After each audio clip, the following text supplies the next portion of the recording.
the attic window that never reflected. That is where our story begins tonight. Carried softly on the late-night airwaves of Midnight Murmurs Radio, I am Ebeline Blackwood, your companion through the quiet hours, guiding you through a peaceful paranormal bedtime story woven with soft shadows, forgotten history, and the gentle strangeness of old American towns where nothing is ever quite what it seems. Tonight, we step into the hush of a home where a window looked outward, yet never returned a single reflection, not of moonlight, not of the person standing before it, not even of time itself. Before we wander further into the attic stillness, allow yourself to settle. Lie down comfortably, letting the weight of the day melt away from your shoulders. Breathe in slowly, as though drawing in warm lamplight, and exhale gently, releasing the last wisps of worry. Close your eyes. If you'd like, let your body grow heavy, soft, anchored. Let the world outside your room drift backward like a fading dream, leaving only a safe, quiet space where imagination can breathe without hurry. With each slow breath, feel yourself stepping away from the noise of the day and entering a calm, sheltered corner of the night. Picture yourself walking along a narrow, peaceful road leading toward an old American farmhouse. White paint gently peeling, porch beams still holding stories from a century ago. It is late autumn, the kind of evening where the last orange leaves cling stubbornly to the branches, whispering whenever the wind brushes past.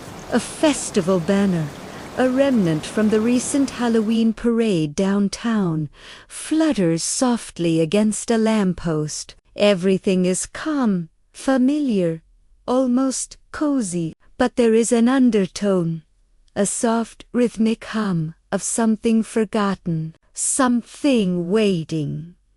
The house belongs to the Haraway family, though most in the town of Elmridge mention that name with a quiet hesitance, the way people sometimes speak of tragedies they cannot fully recall. Tonight, you arrive just as dusk deepens, casting a dreamy violet shade across the sloping roof. The attic window sits high above, a narrow, arched frame that should, by all accounts, glimmer faintly with the fading sky. Yet, it does not. It remains dark, absorbing light rather than giving it back, a small, unsettling silence carved into the face of the house.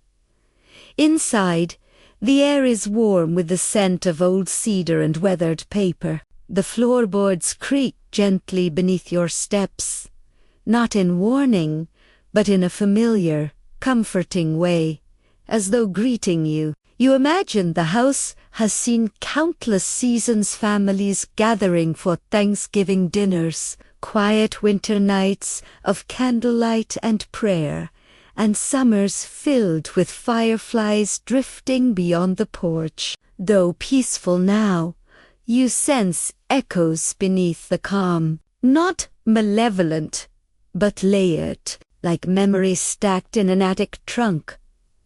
As you move down the hallway, the house seems to breathe with you. The hum of the refrigerator downstairs blends with the soft ticking of a distant clock, each sound grounding you deeper into this gentle, enveloping world. Everything feels safe, steady, but tinged with mystery, like a lullaby sung in a minor key. And there, at the end of the hallway, is the thin pull string dangling from the attic door, swaying ever so slightly, though no breeze touches it. You climb the steps slowly, one at a time, feeling the rhythms settle your thoughts. Up in the attic, the air grows cooler, carrying a scent of dust, timber and something faintly metallic, like old keys forgotten in a drawer. The room is spacious, its rafters forming wooden ribs overhead. A few boxers rest along the walls, their labels faded by decades. Yet your attention is pulled irresistibly toward the window.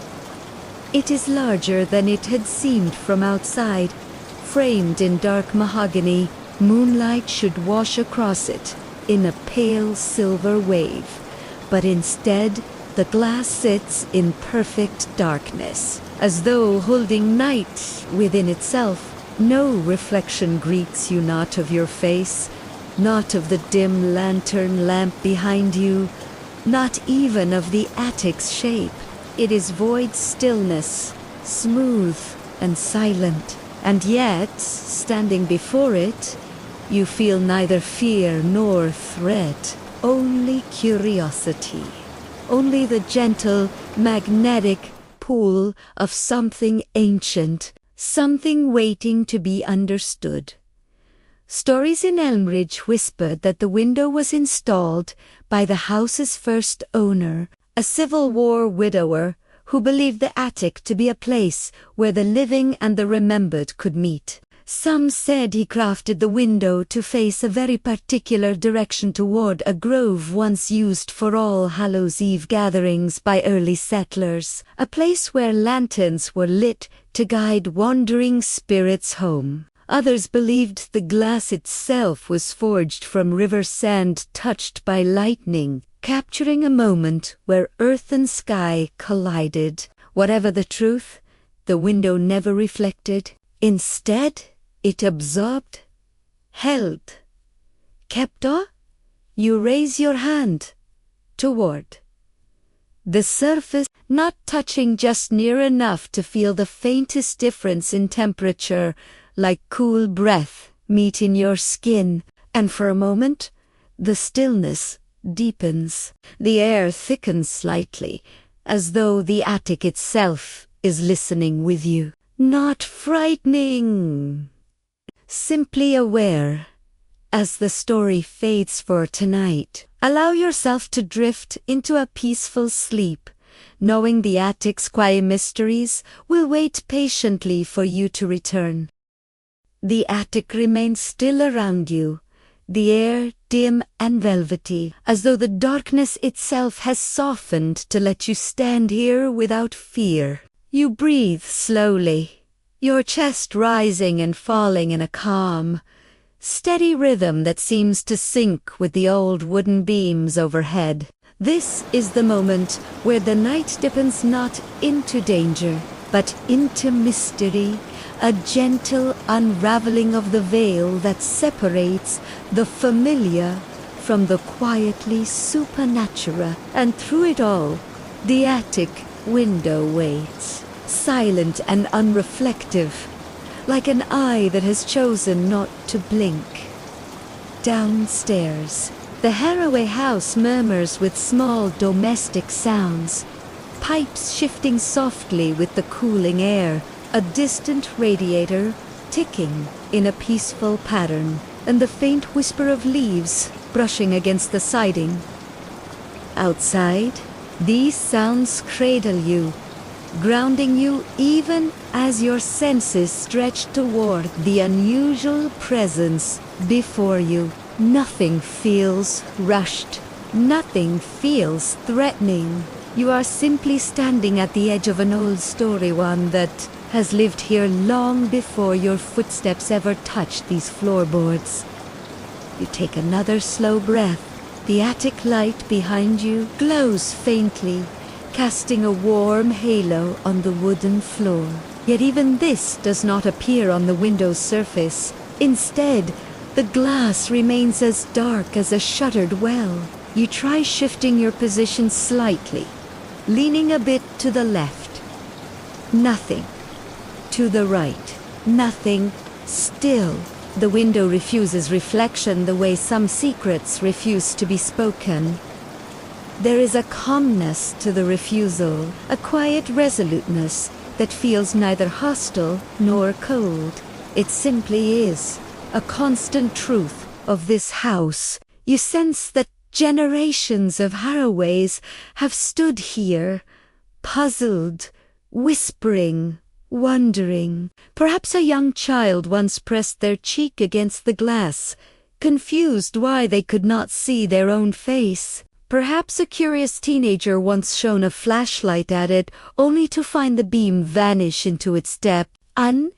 Perhaps on rare nights like this, one nights where the air feels thick with history's breath, someone like you found their way to the attic, drawn to something they could not yet name.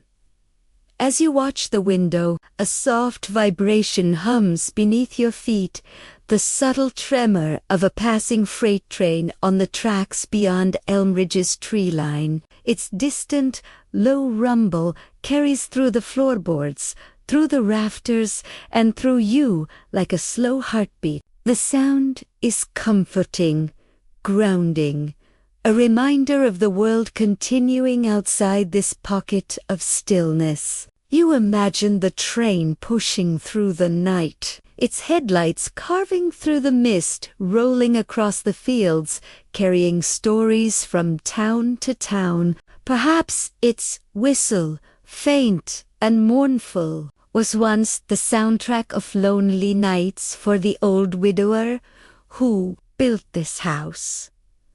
The thought leads you gently toward the first echo of history that clings to this attic like old perfume. The widower's name was Elias Harroway, a former stonemason known for working with unusual materials gathered from riverbeds and abandoned battlefields. He'd lost his wife during the winter of 1874 and spent the following years building this house by hand, beam by beam, stone by stone, memory by memory.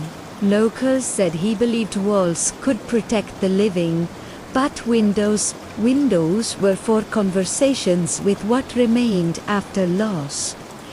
You picture Elias climbing these stairs on cold nights, lantern in hand, pausing before this very window as though expecting someone or something to look back at him through the darkness. But the window never reflected him.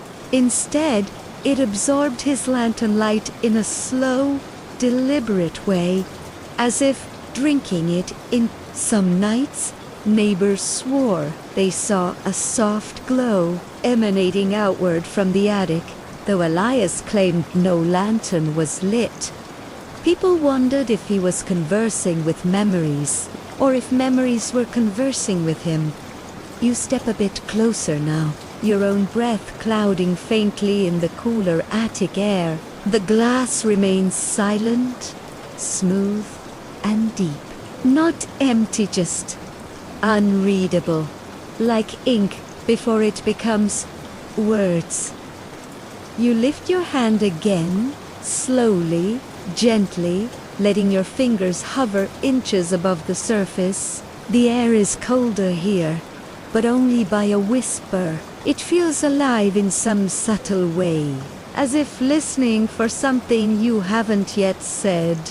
A soft creak comes from behind a floorboard, shifting under its own weight. The house, settling, relaxing, exhaling. You turn your head just slightly, enough to sense the quiet, amber glow of the attic lamp. When you look back at the window for the briefest heartbeat, you sense a movement.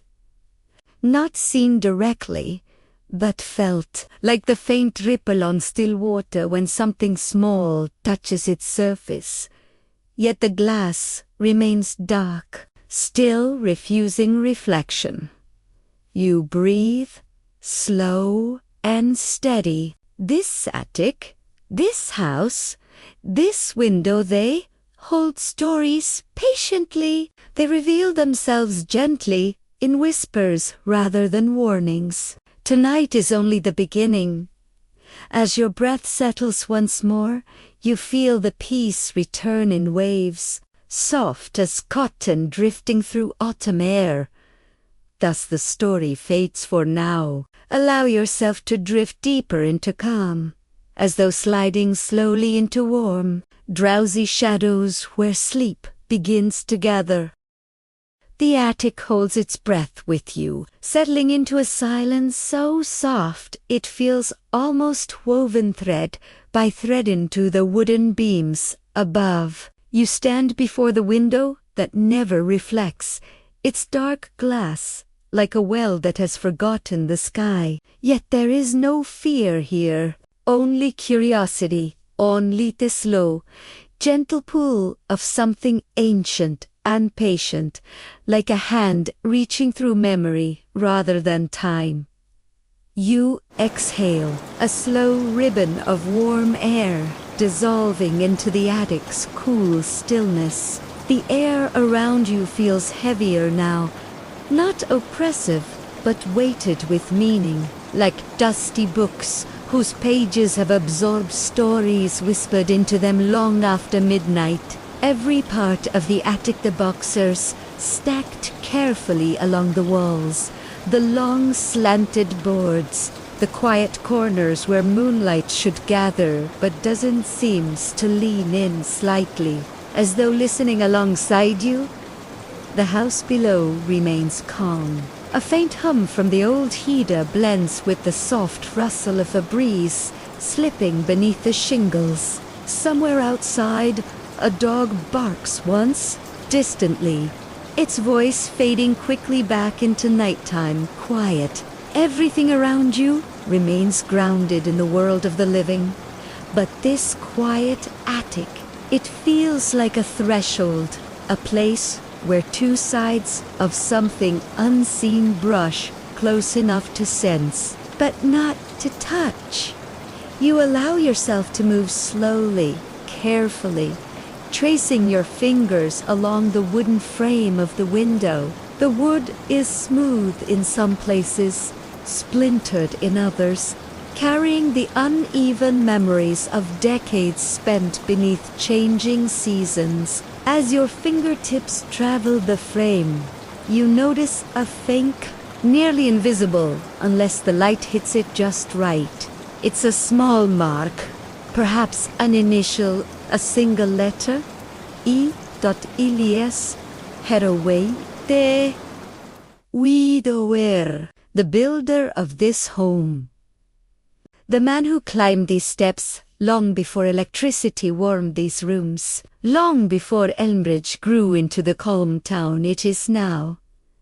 The letter is carved with a careful hand, not rouged, not angry.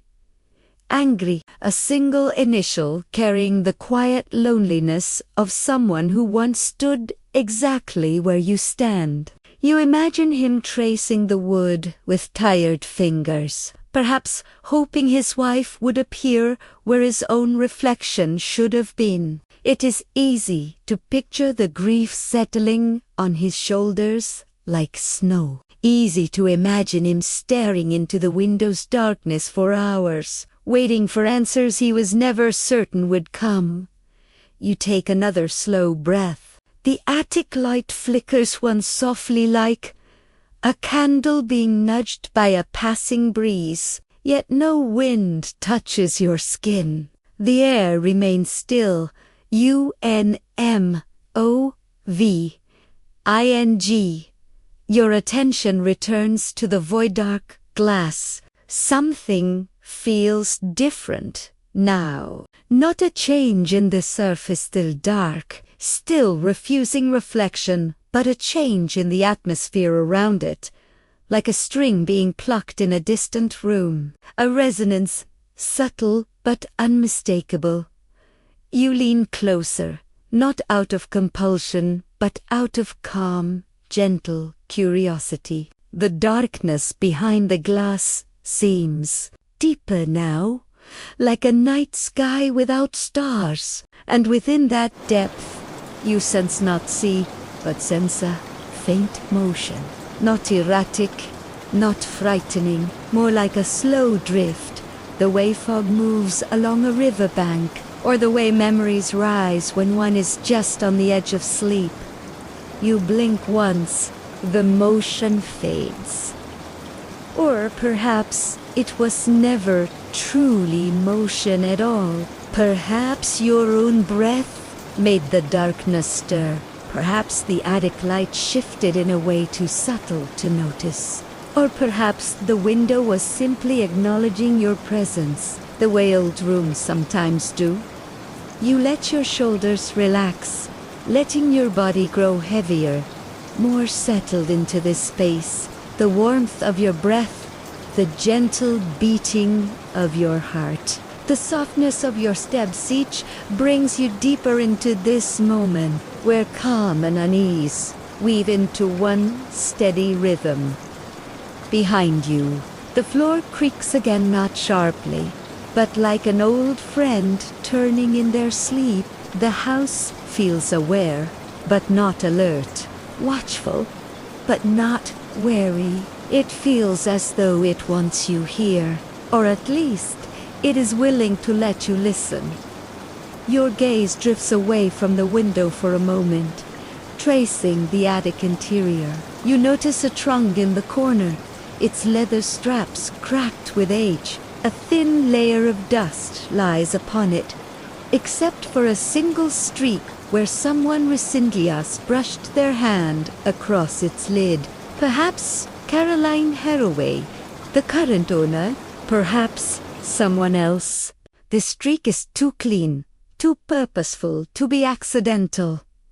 You make a mental note of it, but feel no urgency to explore it yet. The attic offers its mysteries slowly, kindly, giving you space to breathe between each revelation. You turn back to the window.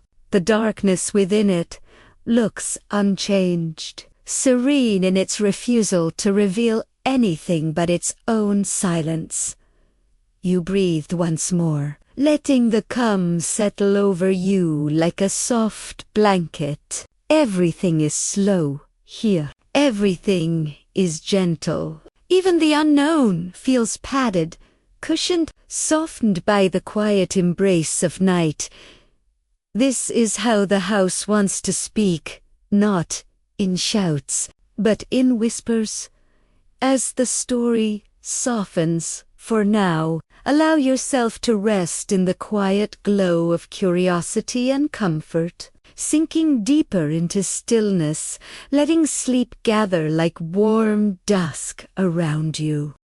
The attic settles around you like a warm, heavy blanket, quiet, steady, almost protective. Even as the air remains cool, there is a softness to it now, as if the room has grown accustomed to your presence. You stand before the window that never reflected, its darkened surface still absorbing the faint glow of the attic lamp behind you. And in this calm, suspended moment, you begin to sense the house not just as a structure of wood and nails, but as a keeper of memories, gentle, patient, waiting. Your eyes trace the lines of the window frame once more. The carved initially seems slightly more pronounced now, though you know that must be a trick of the shifting light. Still, it feels as though Elias Haraway left more than just a mark. He left a presence, a quiet imprint of a life spent navigating grief in this attic. People often say that sorrow lingers long after the heart that carried it has gone. But here, you sense something different, not sorrow, but devotion, a kind of faithful watching. Perhaps that devotion is what shaped the window into what it is now. A gentle tap echoes from somewhere behind you of the rafters settling. The sound is hollow, soft, almost rhythmic. It blends seamlessly with the house's nighttime noises, the faint hiss of the heater below, the far-off whisper of leaves tumbling across the yard, and the gentle creak of branches brushing the siding. All these sounds weave into a lullaby of nighttime domestic calm. the perfect backdrop for a story that refuses to rush itself. You take a slow step back from the window, allowing your gaze to roam farther across the attic. A thin strand of spider silk hangs from one of the rafters, swaying in the still air, as though touched by a breeze that never reaches you. Dust particles shimmer faintly in the lantern light, turning the space into a soft constellation of drifting gold. And far beneath everything, beneath the creaks and the whispers and the layered hush of time, you sense something constant, something steady. It feels like a heartbeat, but not of the living, more like the silent pulse of memory. Your attention drifts again to the old trunk in the corner. The dustless streak across its lid glows slightly under the lamp's light, as though someone touched it not long ago. You walk toward it slowly, your steps cushioned by the worn wooden floor. There is no fear in your chest, only the gentle curiosity that nighttime always seems to amplify. When you reach the trunk, you rest your fingertips lightly on the lid. The leather is cool, cracked, tender from age. You don't open it yet. The attic seems to hum softly, as though urging patience. Some stories need to unfold at their own pace. Some objects want to be seen only after the room has fully trusted you. You pull your hand back gently and return to the center of the attic, where the window waits. As you stand once more before it, you let your breath deepen, letting the stillness wash over you. The glass remains dark, so dark that it seems to swallow the faint light around it. But tonight, the darkness feels less empty, more alive, not with movement, but with presence. Your eyes soften as you gaze into it, not searching for reflection, but simply observing the quiet depth. If the window truly never reflected anything, not lanterns, not faces, not the world around it, then perhaps its purpose was never to mirror. Perhaps it was meant to hold something, like a abyssal. The thought lingers in your mind as the sounds of the night deepen. Somewhere in the distance, a church bell tolls the hour, muted by distance, soft by fog, but still unmistakable. Its low note vibrates through the air, through the rafters, through your bones, with a soothing steadiness. When the final chime fades, the attic seems to grow even quieter, as though leaning in to listen to the silence left behind. Then, so softly you almost miss it, you hear a faint whisper against the window's surface, a sound like a gentle exhale, a sigh. You don't flinch. The whisper is not sharp, not abrupt, not chilling. It's soft-takingly soft, like someone breathing out after holding their breath for a very long time, like the release of a memory finally ready to be noticed. The attic floor beneath you feels steady. Your heart remains calm, its rhythm matching the slow lull of your thoughts. Everything remains grounded in warmth and safety. You lean forward just slightly, not touching the glass, simply acknowledging whatever presence rests inside that darkness. The window gives no reflection in returnally depth, only quiet, only the feeling of something stirring beneath layers of time. Perhaps Elias once heard this whisper. Perhaps that is why he carved his initial here, not as a signature but as an anchor. As the night deepens and the attic breathes around you, you let your eyelids grow heavy, your thoughts softer, your senses wrapped in warmth and mystery. As the story softens for now, allow your mind to drift gently, like dust floating in lamplight, sliding one step nearer to peaceful sleep. The whisper fades into the stillness, dissolving like a breath released into cold air. You remain steady, letting the quiet settle again, as naturally as dust returning to a shelf. Nothing rushes, nothing pulls. The attic simply hums softly around you, a low, gentle resonance like the distant purr of a winter fireplace. It is the kind of silence that encourages your shoulders to drop, encourages your breath to deepen, encourages your mind to drift toward the soft edges of dreaming.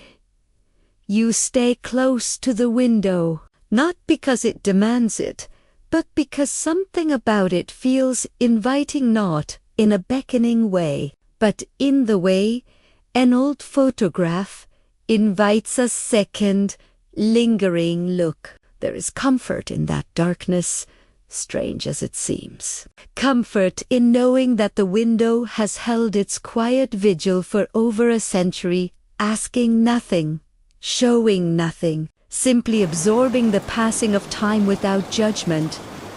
Your fingertips hover near the surface again.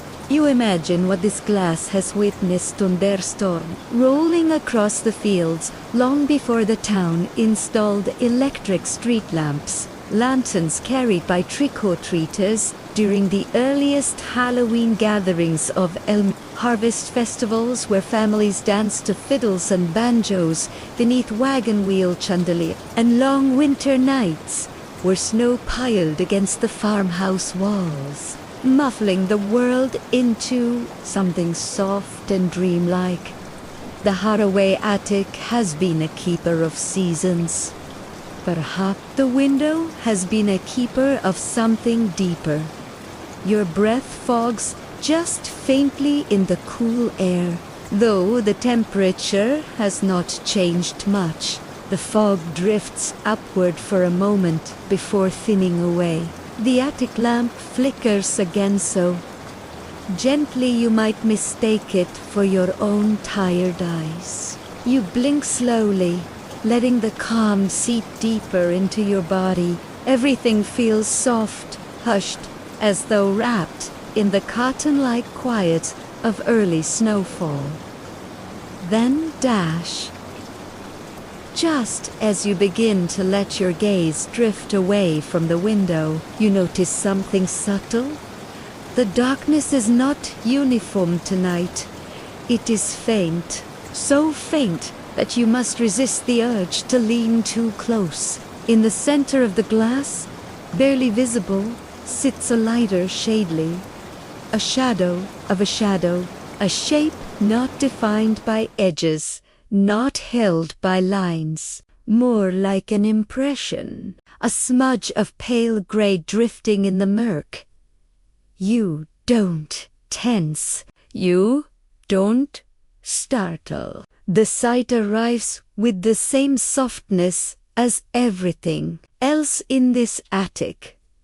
Gentle, unhurried, almost sleepy. The shape moves o'er. Perhaps it doesn't. It's hard to tell. It seems to shift only when you blink, as though respecting the rhythm of your eyes. It reminds you of something underwater, something suspended, drifting slowly in a deep current. A memory rather than a presence. You take a slow breath and let your gaze soften further, not focusing sharply, simply observing with a kind of dreamlike openness. And in that softened way of seeing, the shape becomes clearer, not solid, not detailed, but slightly more defined. It resembles a figure sitting, shoulders back, head lowered as though resting, like someone sitting beside the window long ago. Perhaps Elias. Perhaps someone before him. Perhaps someone who came after. You sensed no malice in the shape, only weariness. That gentle, universal heaviness people carry when they have spent too many nights awake with thoughts that refuse to settle. The shape feels grateful in some quiet way for being witnessed, not disturbed, not awakened, just seen. A soft stirring brushes against your ankle, not physical, but atmospheric, like a warm draft slipping past your skin. The attic beams stretch above you like the ribs of a great sleeping creature. The dust particles drift more slowly now, as though lulled by the same drowsy rhythm that is beginning to cradle your mind. You close your eyes for a brief moment. When you open them again, the shape remains, but it feels dimmer, either fading or returning to whatever depth it came from. The attic grows quieter still. Even the distant sounds from outside wind, night insects, the hum of far-off road traffic seem to soften, as though muffled by layers of time. Your gaze drifts toward the carved initial again. You wonder whether Elias once stood here and saw the same faint shape, whether he carved his initial to anchor himself during those long nights, whether the lack of reflection kept him grounded in a world where grief blurred the edges of the real and the remembered. Maybe this attic window isn't meant to reflect the present. Maybe it was crafted to reflect what the heart carries. You take a deeper breath, letting your chest rise and fall in a slow, calming wave. The air feels serene, layered with warmth despite the coolness. You rub your arms lightly, not out of chill, but in a gentle, grounding gesture. Your body relaxes further, as though preparing for rest, inviting sleep to settle in the quiet spaces between your thoughts. The window darkens once again, its surface smoothing out into pure, unbroken black. The shape fades like a sigh, dispersing into air. The attic's silence grows warm once more. As the story softens for now, let the mystery cradle you. Let the quiet hold you. Let sleep come closer, step by gentle step, ready to wrap you in its peaceful embrace. The attic feels softer now, as though the air itself has loosened its weight and settled gently around you. The fading shape behind the window leaves behind a hush that is strangely comforting, like a lullaby played on an old gramophone, barely audible but lingering in the space between breaths. You remain still, letting your thoughts drift the way dust drifts through lamplight. Slow, aimless, unburdened. Your eyes rest once more on the dark pane. It is smooth again, perfectly quiet, perfectly unrevealing. Yet something subtle has shifted. Not in the window, but in you. The kind of shift that comes from acknowledging a presence that has been waiting for decades to be noticed. A presence that never demanded attention, only hoped for it. You take a slow step backward. Your foot meets in the wooden floor with a soft creak. The sound ripples gently through the attic, like a sigh through an empty cathedral. You allow your gaze to wander to the rafters, where thin lines of spider silk sway in invisible currents, to the boxers stacked neatly along the walls, to the dust that moves in tiny shimmering constellations through the amber glow of the lamp. Everything feels alive, but in a peaceful, drowsy way, like a house breathing softly in its sleep.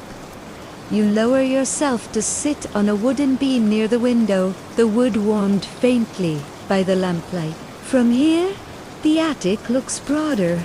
Its shadows longer, but not threatening. You imagine how many nights Elias Haraway must have sat in this exact place, lantern in hand, watching the window's darkness for hints of someone long gone. You imagine the soft scrape of his boots, the whisper of his winter coat brushing against the floorboards, the quiet murmurs he might have spoken to the unseen. Perhaps grief softened his voice the way time softens the edges of wood. Perhaps love made him patient enough to wait. Perhaps the window was never meant to reflect his face at all, but something deeper, something he hoped to find again in the dark. You draw a slow breath and lean your shoulder gently against the attic wall. The wood feels solid, grounding. Outside, you hear the faintest rustle of wind passing through the trees, brushing leaves against the house like fingertips gliding across old parchment. The sound blends with the faraway call of a train, another late-night freight rolling across cold tracks beyond the fields. Its slow rumble seems to stitch the night together, as though linking your heartbeat to some distant, wandering rhythm. The window remains still, but in its stillness there is meaning.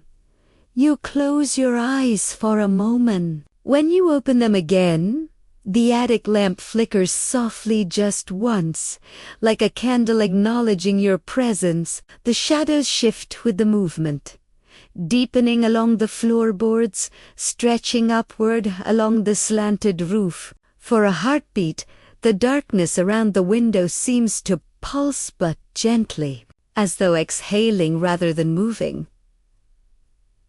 You approach it again, drawn not by fear or urgency, but by reverence, the same way one might approach a quiet shrine in a forgotten chapel. Standing close, you notice a faint warmth in the wooden frame, as if the attic has begun to remember sunlight from long ago. Your fingers hover near the glass. You don't touch it, but something about its darkness feels less distant now. No shapes drift behind it. No shadows stir. Only the steady, patient quiet remains. A single thought drifts into your mind, not loud, not foreign, but soft, like your own memory returning. Some windows do not reflect the present. Some windows remember the past. The idea settles over you, warm and comforting, like a blanket unfolded across tired shoulders. You step back slowly, letting your body relax. The attic seems to breathe again, its beams expanding slightly with a soft, barely audible crack. The light glows steady once more. It feels like the end of a chapter, not a conclusion, but a gentle pause, a moment held between heartbeats. You sense that the window has more to reveal, perhaps far more, but it will do so in its own time, in its own quiet way. Tonight was only an introduction, a greeting, a soft ripple in a much deeper pool. You turn toward the stairway, your steps light, your breath calm. The warm glow of the living room lamp downstairs spills faintly up the stairwell, a reminder that the world beyond this attic is still comforting, familiar, and safe. As you descend, the attic remains behind you, quiet, watchful, patient, and the window waits. As the story settles for now, let your mind drift into the soft comfort of night, allowing peaceful sleep to gather around you like a warm, gentle fog. The gable of the old house creaked softly as the wind pressed against it, carrying with it the scent of mist and moss from the woods beyond the town. Mark stood at the window for a long moment before drawing the curtains closed again. The night outside was too still, too watchful. Every time he looked out, he felt the unsettling sense that the darkness was looking back. Laura was seated at the dining table, hands wrapped around a mug of cooling tea. The soft lamplight brushed her face, but it did little to lift the unease that had settled over her. The discovery in the guest room, those faint footprints they could not explain, still pulsed at the back of her mind. "This house," Laura whispered, more to herself than to Mark. "It's like it's remembering something, or waiting for something to happen again." Mark took a slow breath and sat opposite her. "Footprints don't just appear by themselves," he said, attempting to sound rational, but his voice trembled slightly at the edges. "There has to be an explanation, a draft. Animals, something." Laura shook her head. "Animals don't leave prints shaped like that, and they don't show up only in the same corner, facing the same wall. The shame wall, the one that always felt colder than the rest of the room, the one she avoided looking at when she walked past." Outside, the wind shifted, and a soft humming noise drifted through the ventilo, melodic and oddly rhythmic. Laura's eyes lifted. "There it is again." "It's just the pipes," Mark said. "But it WASN single, coats T." "Not this time." They both knew it, even if Mark wouldn't admit it. Out loud, Mark rose from his chair. "Let's check the attic again." Laura looked up sharply. "Now, if someone was up there, a swallow? With, I don't want to wake up at 3 in the morning hearing those footsteps again. Was right." The footsteps had started as soft as dust falling, but then they had grown into a steady pattern, slow, deliberate, like someone pacing with purpose. Laura had tried to ignore them the first night. She couldn't ignore them the second. They went to the hallway. The house greeted them with silence, except for the occasional sigh of wood, expanding and contracting with the cold. Laura reached the foot of the attic stairs first. The ladder, an old wooden pull-down type, hung slightly crooked, as if someone had tugged it earlier, except neither of them had touched it. Mark braced it with one hand and looked at her. "I'll go first." "No," Laura said quietly, surprising even herself with her resolve. "I'll go." I heard it more clearly. Maybe it's something I need to see for myself."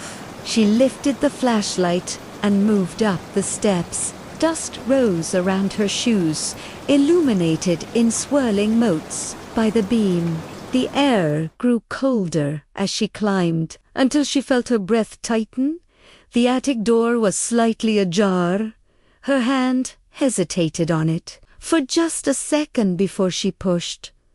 The attic greeted her with a vast, dim expanse of old trunks, forgotten furniture beneath sheets, and shadows pooling in the corners like spilled ink. The air smelled of wood rot and something faintly sweet like dried flowers left too long in a closed drawer. "Laura, what do you see?" Mark called from behind her. She didn't answer. She was scanning the floor. The footprints were still there. The same small shape, the same direction leading toward the far left corner. But now Now there were more of them, a new Septiembre, slightly deeper in the dust. Fresher. Laura felt a pulse of cold crawl up her arms. Someone had been here since last night. She moved forward, the flashlight trembling slightly in her hand. Mark followed her, but even he stayed a step behind, as though the air around those prints felt different. At the far wall, something caught her eye, a thin piece of string. No, not string, a ribbon. A pale blue, faded almost to white, caught on a nail sticking out from the wall. "This wasn't here before," she whispered. Mark leaned in. "A ribbon? From what?" Before she could answer, the humming sound returned, this time from directly above them. Not the vents, not the pipes, not the wind. Above the attic ceiling.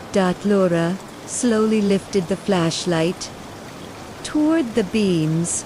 A soft thump sounded, light, hesitant, like a hand resting on the roof. Mark froze. "Tell me that was a branch." "There are no trees near the roof," she replied. Another thump, then a faint dragging sound. Something was moving. Laura backed up one step, then another. Her pulse pounded against her ribs. "Mark, we need to go back down." But before they could reach the stairs, a soft voice no louder than a breath slipped through the rafters. "Is someone there?" The flashlight flickered. Laura felt the coldness reach her spine. Someone else was in the house, and they were no longer trying to hide. For a long, suspended moment, neither Marg nor Laura breathed. The voice that drifted down from the rafters had been so soft, so fragile, that it almost could have been imagined, except they had both heard it. A whisper threaded with longing, the faintest tremble of fear, as though whoever had spoken had been waiting an impossibly long time for an answer. Laura's fingers tightened around the flashlight. The beam quivered faintly across the attic's wooden beams. Dust floated in the air like drifting stars, disturbed by the whisper that still seemed to echo in the silence. Mark took an instinctive half-step in front of her, though his shoulders were rigid and tense. "Who's up there?" he finally asked, voice low, shaking despite his attempt to steady it. "If someone's hurt, we can help." No reply came, just the faint, rhythmic creak of the roof settling or something shifting its weight above them. Laura swallowed hard. She felt that same cold ribbon of air that had brushed the back of her neck the night before. It curled past her now, skimming across her cheek like a fleeting fingertip. Not threatening, more like someone reaching out, timidly, uncertainly. She whispered back, "We heard you. We're not here to cause trouble. Are you stuck?" The silence that followed was heavier this time, almost thick enough to touch. Mark reached for her arm.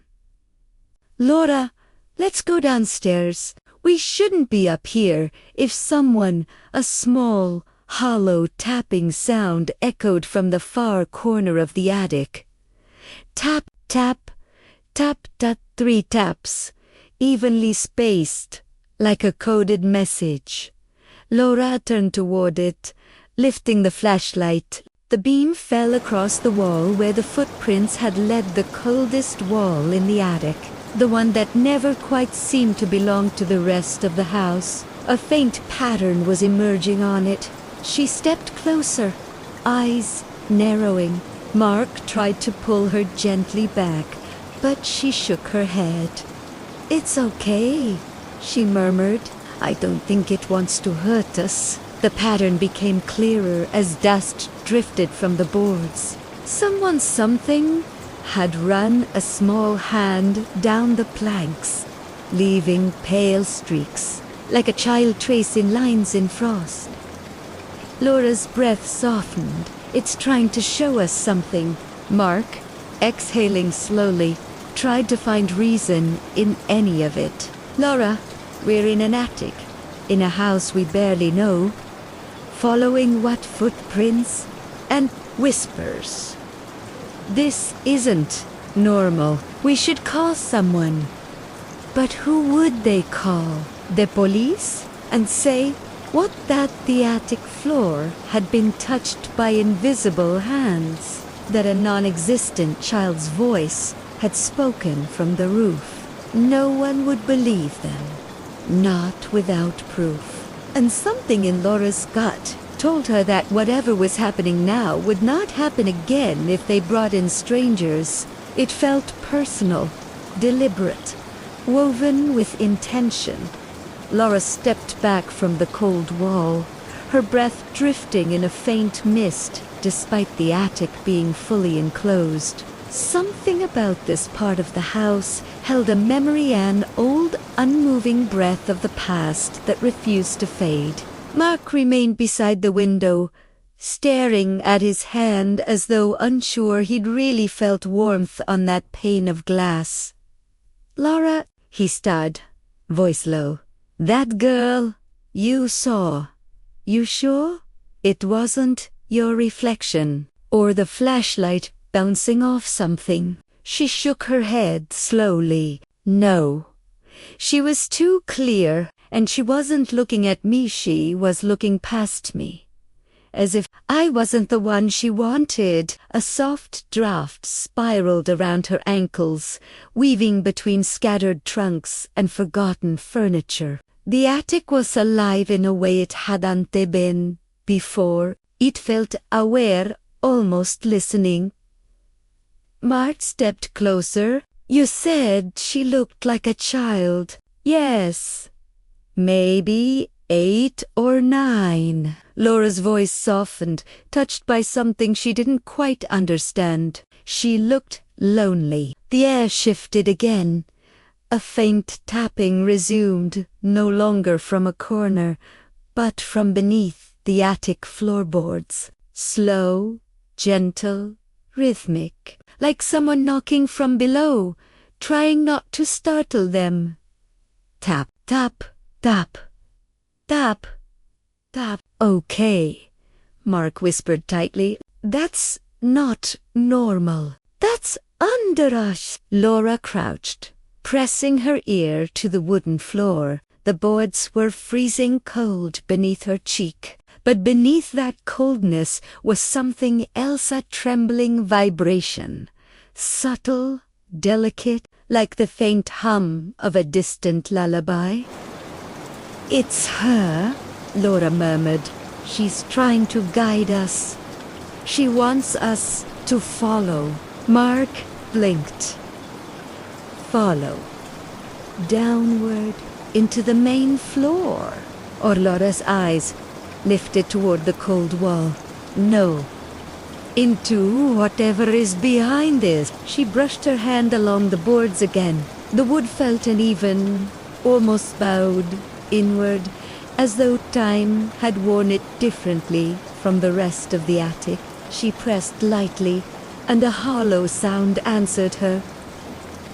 Mark's expression shifted. "There's something behind the wall." The tapping stopped. Not abruptly, but gently, like someone stepping back to give them space. Laura stood and ran the flashlight along the seams of the wall. Fadit, nails, slight warping, old repairs.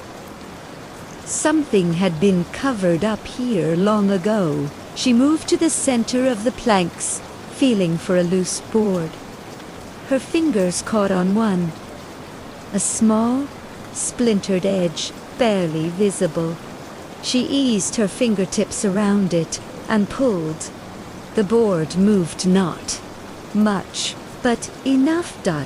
Behind her, Mark inhaled sharply. "Laura, wait." Wait, but she didn't. She couldn't.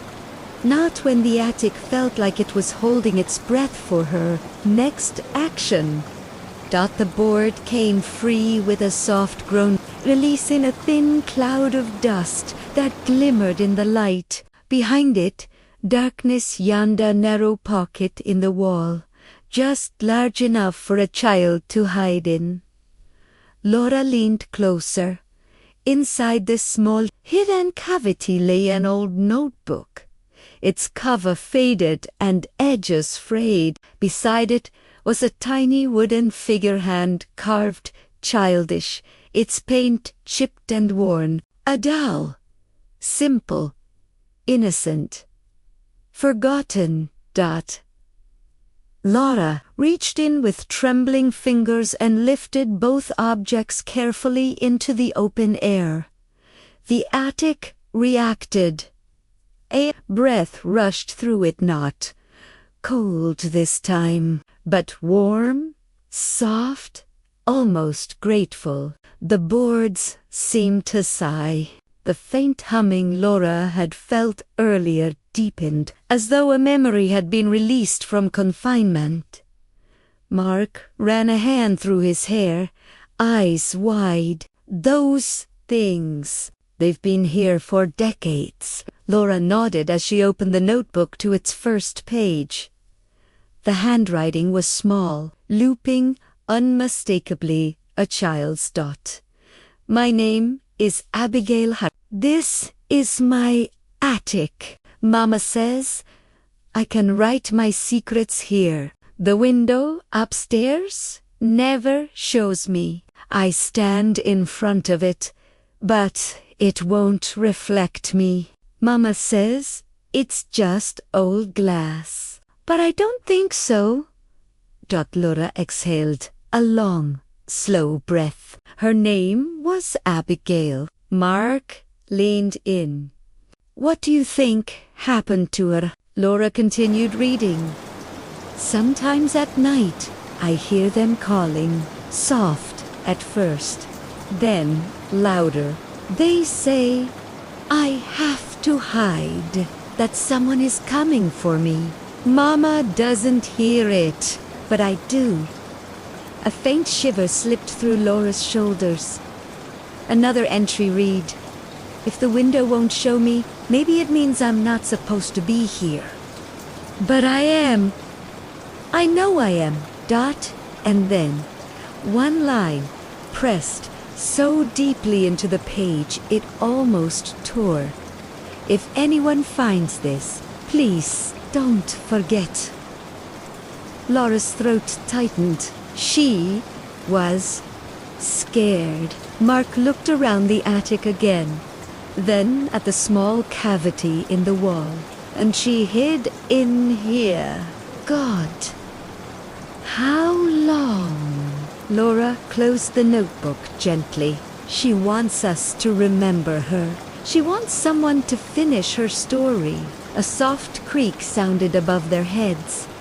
The girl's voice, almost too faint to be real, whispered through the beams, "Please keep reading." Laura and Mark both froze, but the notebook in her hands felt warm, as though someone small and hopeful was pressing close, waiting for her to continue. The attic felt different now, less like a forgotten storage space, and more like a room finally exhaling after decades of holding its voice. The stillness had softened, becoming something almost tender. The air around Laura warmed slightly, brushing her arms like the faintest, grateful touch. She held the notebook as though cradling something fragile and alive. Mark took a cautious step back, but he kept his eyes on her, waiting. If she wants you to keep reading, maybe there's something important in there. Something she needs us to know. Laura nodded, though the weight of the request settled heavily across her shoulders. She eased herself down onto an old trunk, its surface draped with a dusty sheet, and opened the notebook to the next entry. Mark knelt beside her, resting his hand on the wooden floor to steady himself. Laura began to read. "Mama told me not to worry about the window," she said. "Glass gets strange when it's old, but it's not the glass. It may. I stand in front of it, and I don't see anything at all, not even a shadow. I asked Mama if she could see me when I stand there. She looked scared. She said never to go near it again." Laura felt a chill roll down her spine, not sharp, but slow and crawling, like fog creeping across a field at dusk. Mark whispered, "Why wouldn't her mother want her near the window?" Laura shook her head slowly. Maybe something happened there. Maybe the mother knew more than she told. She turned the page. Tonight, the voices came back. They were whispering from the closet under the roof. They said someone was coming. Someone tal, someone angry. I didn't want to believe them. But then the house started shaking. Mama said it was just the wind, but I knew it wasn't. The attic seemed to tighten around them, the shadows leaning in as if listening. Laura swallowed and continued reading. Mama made me hide in the wall today. She took the boards off and told me not to make a sound. She said she would come back for me once the shouting stopped. But I waited a long time. The shouting never stopped. It just got quieter and farther away. Mark covered his mouth with his hand. Laura. She hid in that exact spot. Laura felt her chest constrict, and she didn't come out. She turned another page with hands that were no longer steady. I don't know how long it's been. I'm hungry. I'm tired. Mama hasn't come back. The voices are quiet now. The window still won't show me. I don't think it ever will. Maybe I'm not supposed to leave this attic. Maybe. The pencil strokes grew faint here, as though the child's strength had been fading. Then the next lines. If someone finds my little figure, please take care of her. She looks like me. She can keep you safe. And please, don't be afraid of the window. It doesn't show the living. That's all? Laura froze. The window doesn't show the living. A soft creak answered her, not from the wall, not from the floor, but from the window itself. The pane seemed to shimmer faintly in the beam of the flashlight, as though a layer of frost were forming across the inside glass. Mark stepped closer. That's impossible. Windows don't work like that. But as he approached, the shimmer intensified in veins of pale lights threading through the glass, like cracks of moonlight trapped beneath its surface. Laura stood slowly, her heart beating with a quiet, deep ache. Abigail might not have vanished. Maybe, say, her voice wavered. Maybe she crossed somewhere else. Somewhere she didn't understand. The attic fell silent again, but a gentleness had replaced the earlier tension. Laura moved toward the window, holding the notebook close to her chest. Her footsteps made almost no sound on the wooden boards. Mark followed, reluctantly, torn between fear and the reluctant pull of truth. As Laura reached the window, A soft, warm breeze drifted up from below, not cold like before, not unsettling, just warm like breath. "Abigail," Laura whispered. A faint outline began to form on the glass knot, a reflection, not a shadow, but the suggestion of a small figure standing on the other side, as though behind the window was not the attic, but an entirely different room, dimly lit and dusted with sunlight. The warmth deepened. Mark whispered, "She's here." Laura lifted a hand slowly, hesitantly, and pressed her fingertips to the glass.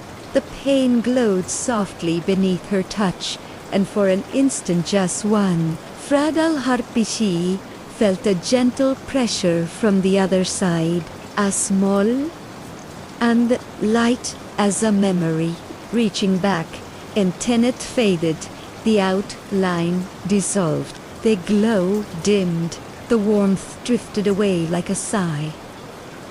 Laura lowered her hand. "She wants us to finish reading, to understand what happened." Mark nodded, though his face was pale, "and maybe to help her rest."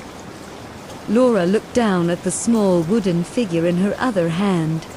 The carved doll Abigail had cherished, its painted eyes seemed to study her, quietly, patiently. "We'll help her," Laura whispered, "however we can." Outside, the wind shifted softly across the roof, almost like an exhale of relief.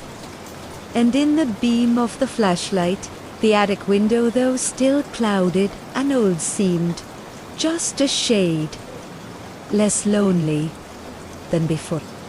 Laura held the small wooden figure more firmly as she eased away from the attic window, cradling it in one hand as though it were something far more delicate than carved wood. Even Maku had been trying so hard to stay grounded in logic, looked at the figure with a quiet reverence now, as if he too could feel the faint warmth lingering from Abigail's presence. The attic felt full, not crowded, but a wear-on old house, leaning forward after decades of silence, finally ready to speak. "Let's sit," Laura whispered, her voice drifting like a soft ripple in the dim light. She lowered herself onto an old cedar chest beneath a slanted beam. Mark followed, settling beside her with the kind of careful movement one uses near something sacred or fragile. Laura opened the notebook again, fingers brushing the edges of the pages worn thin by time. The next entry was shorter, as though the child had written it in haste. "The man is back. I hear his boots under the floor. Mama says not to be scared, but she's scared too. I can see it in her hands. She shakes when she locks the doors. She hides my figure behind the wall so he won't take it." Mark exhaled slowly. "Who was a neighbor? A boarder? Or someone they were hiding from?" Laura whispered. She flipped to the next page. "Mama said I must never talk to him," she said. "Some people see things in the attic window that others can't. She said he was one of those people. I asked Mama what he saw when he looked at me. She didn't answer." Laura stopped reading. Her fingers trembled lightly at the edges. Mark rubbed his forehead. So the window wouldn't show Abigail. But Otter could see her somehow. Even when she wasn't reflected, she must have been different, Laura murmured. Different in a way her mother couldn't explain. Laura turned another page carefully.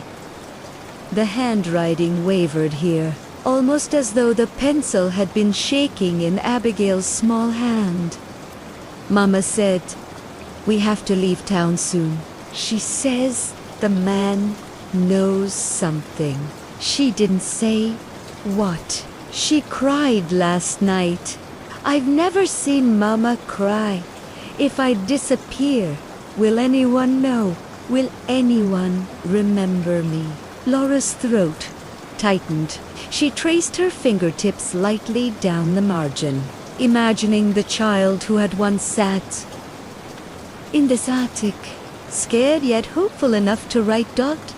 The attic groaned softly as the wind brushed past the roof. But underneath that, Laura felt another sound, something faint, rhythmic, almost like breathing.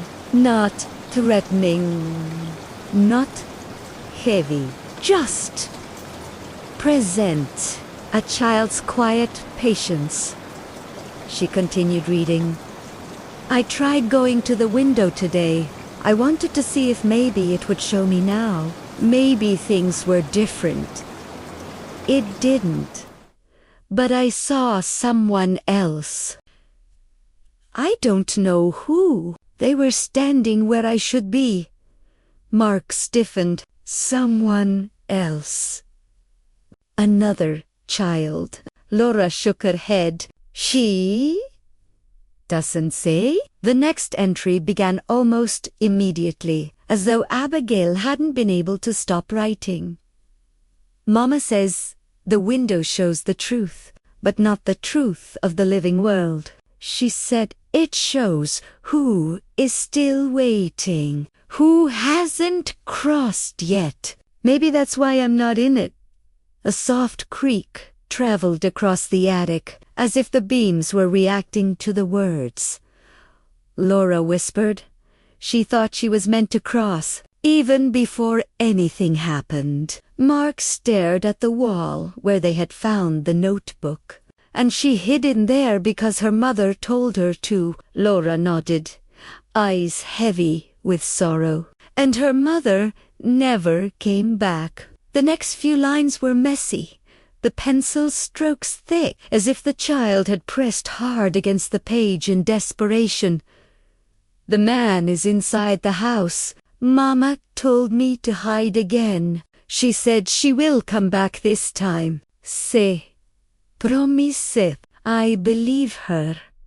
The final words on the page read, It's dark, but I can hear someone breathing near me. I don't think it's... Mama. Laura closed the notebook abruptly, her breath catching. The room seemed to pulse once like a heartbeat echoing through the wooden beams. Mark whispered shakily, Laura, that means she must have. Laura didn't answer. She couldn't. Not yet. The attic air felt thick, heavy with the weight of what they now understood. But in that heaviness was something else, an unmistakable plea. Not for fear, not for pity, for acknowledgement, for memory. A soft, pattering sound like a child's bare feet stepping lightly across the boards drifted toward them. Not loud, not alarming, just present. Laura lifted her gaze. Near the attic window, the glass shimmered faintly again. A soft glow pulsed inside it, slow, gentle, like someone drawing closer from the other side. A small figure, faint as a breath, passed by the pane. Not looking out, not looking at herself, looking toward Laura. You're not forgotten, Laura whispered, her voice warm and steady. We see you. The glow brightened just a fraction, soft, grateful, like a smile pressed into light. And then it faded. Mark swallowed hard. There's one part left in the notebook, isn't there? Laura nodded. It's the ending, she whispered, and maybe the key to everything. She held the notebook close. We'll finish it for her. The attic had grown impossibly quiet, as though the entire house were leaning in to hear the final page. Laura felt the notebook warming gently against her palms, the way a small hand might warm itself against another. Mark knelt nearby, steadying himself against the cedar chest, breathing slowly, cautiously, half from fear, half from the strange tenderness filling the room. "Whenever you're ready," he murmured. Laura nodded and opened to the last written page. The handwriting here was faint, drifting across the paper like a voice already slipping into another world. "I hear them again. The ones from the window. They're telling me Mama can't come back. They say the man is gone now. But Mama is gone too. I think the voices are waiting for me, but I'm scared to follow them. I don't know where they want me to go." Laura paused, her breath catching. A soft creak rolled across the attic rafters, almost like a response, gentle, encouraging. "That," she continued, "I can't see myself in the window. Maybe it means I am almost gone. Maybe that's why everything feels so quiet. The voices say not to be afraid. They say someone will come one day and finish my story for me so I won't be alone anymore." Laura blinked, stunned. She wrote that for us. Mark swallowed hard, unable to look away. She knew someone would come. The next line was pressed firmly into the page despite the weakening handwriting. "If you found this, please don't let the attic forget me." Laura's chest ached. Then came Abigail's final words, trembling, but filled with hope. "I'm going now. The window is bright. I think that means it's time. Thank you for finding me." The sentence ended there, no signature, no farewell, just a small child's hope pressed into paper, waiting decades for someone to read it. Laura closed the notebook gently, her hands trembling with softness rather than fear. She wasn't angry, she whispered. She wasn't haunting this place out of malice. She was waiting. Just waiting for someone to hear her. The attic responded with a soft swell of air, warm, like breath on a winter morning. The shadows near the window shifted, not with menace, but with release, as though the space had loosened after carrying a story too heavy for such small walls. Mark stood slowly. Do you think she's gone now?" Laura looked toward the window. The pane was glowing again, not brightly, just a soft silver shimmer, like moonlight beneath water.